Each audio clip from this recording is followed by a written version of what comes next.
नमस्कार मंडळी. देशात सत्ता बदलाचे वारे. महत्त्वाची बातमी दिल्लीतून थेट नरेंद्र मोदींना झटका. भाजपानेच मोठा दणका दिल्याची जोरदार चर्चा. RSSचा महत्त्वाचा निर्णय.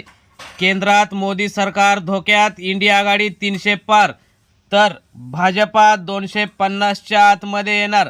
दिल्लीच्या सत्तेच्या कॉरिडॉरमध्ये मोठी राजकीय उलथापालथ होणार. नरेंद्र मोदी यांच्या नेतृत्वाखालील सरकार आलंय धोक्यात. नेमकं काय झालंय, कोण पलटी मारण्याच्या तयारीत, ते आपण सविस्तर बघणार आहोत. चॅनलवर जर तुम्ही नवीन असाल तर चॅनल सबस्क्राईब करून बेल आयकॉन प्रेस करा. नितीश कुमार आणि चंद्रबाबू नायडू यांच्याकडून सर्वात मोठा धक्का. राजकीय वर्तुळात सध्या याच चर्चांना उधाण. भाजपा 250च्या आतमध्ये तर इंडिया आघाडी 300 पार.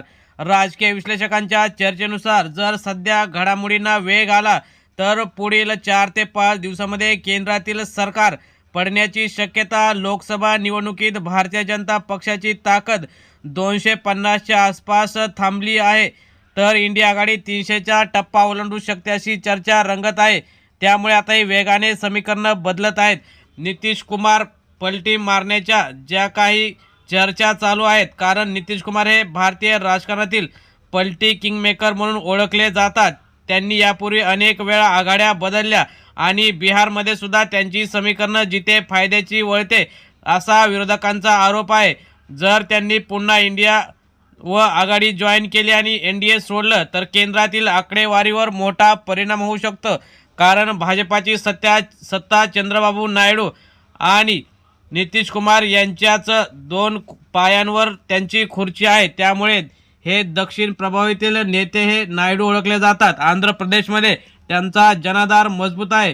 जर ते दिल्लीच्या सत्तेच्या गणितात वेगळा निर्णय घेतला तर भाजपसाठी तो मोठा धक्का ठरू शकतो. दिल्लीतील गेम आणि ठाकरे पवार. उद्धव ठाकरे आणि शरद पवार हे दोघेही अनुभवी रणनीतिकार मानले जातात. महाराष्ट्रातील बदलत्या समीकरणानंतर त्यांनी दिल्लीमध्ये इंडिया आघाडी मजबूत करण्यासाठी सक्रिय हालचाली सुरू केल्याची चर्चा. महाराष्ट्रात अजितदादा पवार यांचं अपघाती निधन झाल्यापासून भाजपावर सुद्धा राज्यातील जनता नाराज आहे. कारण त्यांच्या मनात अनेक शंका कुशंका आहेत. महाराष्ट्रातील बदलत्या समीकरणानंतर दिल्लीमध्ये इंडिया आघाडी मजबूत झालेली आहे. काँग्रेस, शिवसेना आणि इतर राज्यातील अनेक प्रादेशिक पक्ष हे काँग्रेससोबत आहेत. राहुल गांधी यांच्या नेतृत्वाखाली देशात काही ना काही आंदोलन होत आहेत. नरेंद्र मोदी हे तोंडावर पडत आहेत आणि त्यामुळेच इंडियन नॅशनल काँग्रेस म्हणजेच काँग्रेस पुन्हा केंद्रात सत्तेत येऊ शकते व इंडिया आघाडी ही 300 पार होईल अशी शक्यता वर्तवण्यात येते. इंडिया आघाडीचे मुख्य उद्दिष्ट म्हणजे भाजप हटाव अशी भूमिका असल्याचं सांगितलं जातं. जर सर्व प्रादेशिक पक्ष एकत्र आले तर काँग्रेस सर्वात मोठा पक्ष म्हणून उदयास येऊ शकतो. भाजपाची अडचण कुठे आहे ते आपण बघूया. महागाईचे मुद्दे, बेरोजगारी, शेतकरी नाराजी, सहयोगी पक्षातील अस्वस्थता, राज्यांमधील सत्ता गमावण्याची भीती. तथापि भाजपकडे मजबूत संघटन आहे. परंतु नरेंद्र मोदींची प्रतिमा आणि राष्ट्रीय सुरक्षेचा मुद्दा हे मोठे प्लस पॉईंट आहेत. उत्तर भारतात काय होणार? उत्तर प्रदेश, बिहार, राजस्थान, मध्य प्रदेश, महाराष्ट्र या ठिकाणी अनेक जनताही भाजपावर नाराज आहे.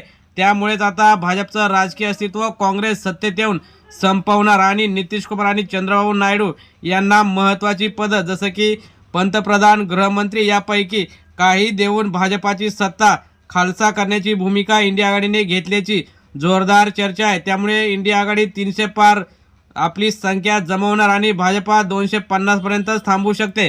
त्यामुळे आता ही राजकीय चर्चा पुढे काय रंग घेते याकडे लक्ष लागलेलं आहे.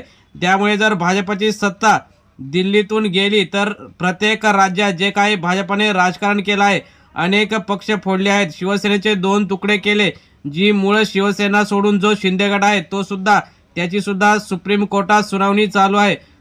तसेच राष्ट्रवादी काँग्रेस पार्टीचे सुद्धा 2 तुकडे भाजपाने केलेले आहेत. त्यामुळे राज्यात किंवा इतर राज्यात सुद्धा भाजपने जे गलिच्छ राजकारण केलं त्याला काँग्रेस आणि इंडिया आघाडी सत्तेत येऊन प्रत्येक प्रश्नाला उत्तर देईल आणि जे काही ईडी आणि इतर संस्थांचा वापर करून भाजपाने अनेक नेत्यांना दबावाखाली ठेवलं आहे ते सर्व काळ व्यवस्थित ठेवून पुन्हा एकदा देशात इंडिया आघाडीची सत्ता येणार आणि विकासाची चाहूल लागणार असं काँग्रेसच्या नेत्यांनी सांगितलं. मित्रांनो, तुम्हाला काय वाटतं? भाजपाची मोदींची सत्ता केंद्रातून जाऊन इंडिया आघाडीची सत्ता यावी का? तुम्हाला काय वाटतं? तुम्ही सुद्धा तुमच्या प्रतिक्रिया कमेंट बॉक्समध्ये जरूर कळवा. धन्यवाद.